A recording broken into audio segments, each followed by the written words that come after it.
This is the Tom Anderson Show, broadcasting live from the KVNT studios, 7 to 9 a.m. Monday through Friday. We just had here in Alaska U.S. Navy destroyers dispatched to our Aleutian Island chain after Chinese and Russian vessels in combination were spotted nearby. With us is Fred Fleitz, who's the vice chair for the Center for American Security, which is part of the America First Policy Institute. Now, Fred has been on the show quite a few times. He is a friend. He served as, I would say, so many different positions. I can't name them. National security positions, 25 years, CIA, DIA, the Department of State, House Intelligence Committee staff. Most recently, he served as a deputy assistant to President Trump and also chief of staff of the National Security Council. Let's go to Alaska's news source so you understand what exactly happened with these vessels from China and Russia and what our U.S. Senate delegation said, and then we'll get to Fred. In what's considered unprecedented territory for the nation, Alaska's U.S. senators say there were 11 military vessels from China and Russia operating near the Aleutian Islands in the last couple of days. 4 U.S. Navy warships are dispatched to the Aleutian Islands following the incursion. We spoke with Senator Dan Sullivan minutes after hearing about this.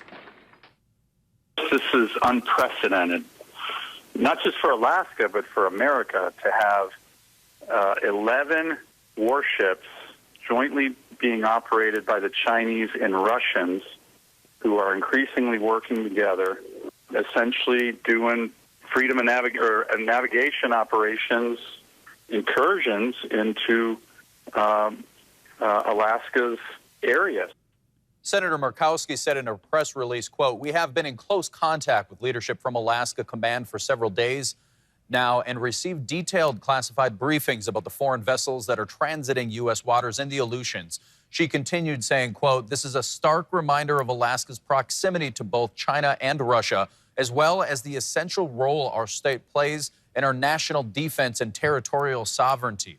Incursions like this are why we are working so hard to secure funding and resources to expand our military's capacity and capabilities in Alaska, and why our colleagues must join us in supporting those investments," unquote. The exact time and location of the incursion was not made public, as information about the event is being declassified. Although Senator Sullivan says Alaskans are not in danger, the presence of foreign military vessels nearby may be unsettling to residents. For Sullivan, it's a reminder that there is still work to do for Alaska. There you go. That's a huge deal. Fred Fleitz joins us. Fred, what's your take on this?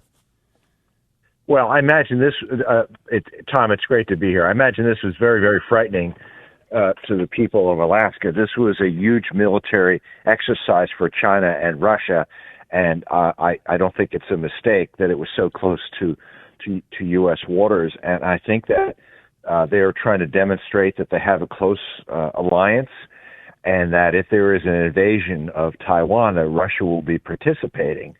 And I think that they are really trying to antagonize the United States and make us feel less secure, and to demonstrate that, you know, that they have military capabilities. I think that they're exaggerating their capabilities quite a bit. They don't come close to the capabilities of the U.S. military, the U.S. Navy, but it's a dangerous situation.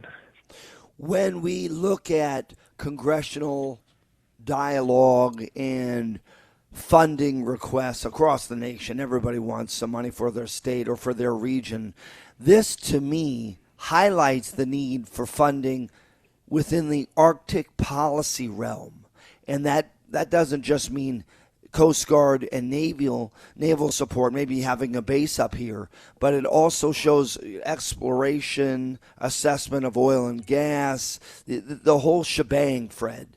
And I think this should put us further on the radar for congressional assessment for funding. And I think inextricably linked to that is military funding. Wouldn't you agree?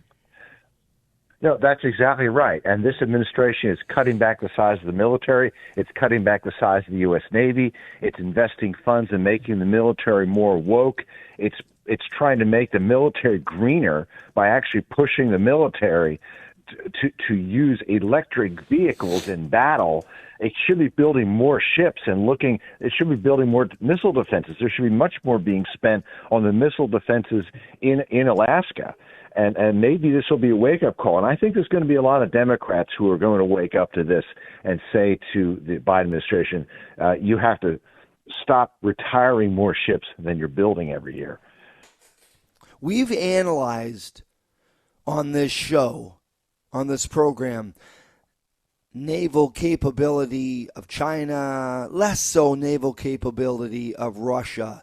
You referenced the fact that there is a collaboration, and this could domino effect or is insightful regarding Taiwan and perhaps Russia helping to some level or degree China.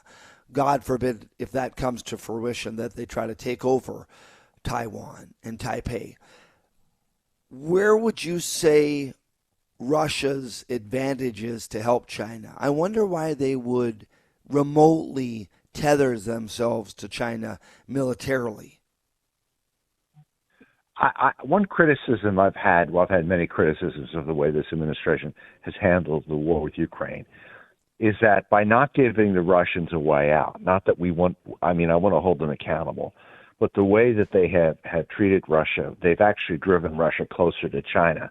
I'd like to see Russia pay a price. I want to see the war in Ukraine end, but I want to see Russia incorporated into Europe as a European state and not to be driven so close to China, because the Chinese are by far the more powerful partner of this Russia-China alliance.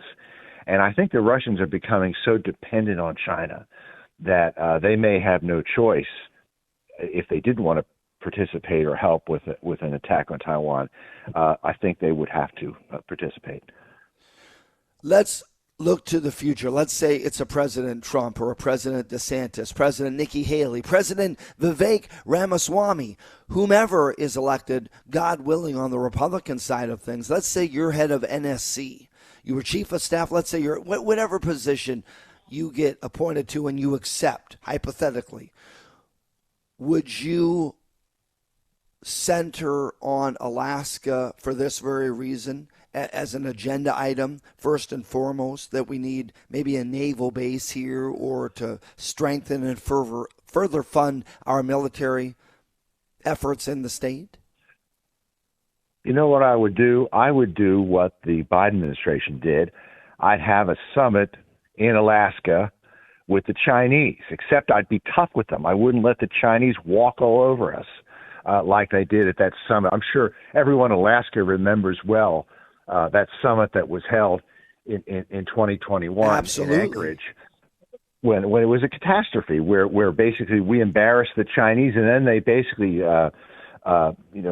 chided us for all the things that Joe Biden has been saying about the weakness of the United States. It was an absolute catastrophe. I would start by having a very strong summit there to show that there's a new sheriff in town.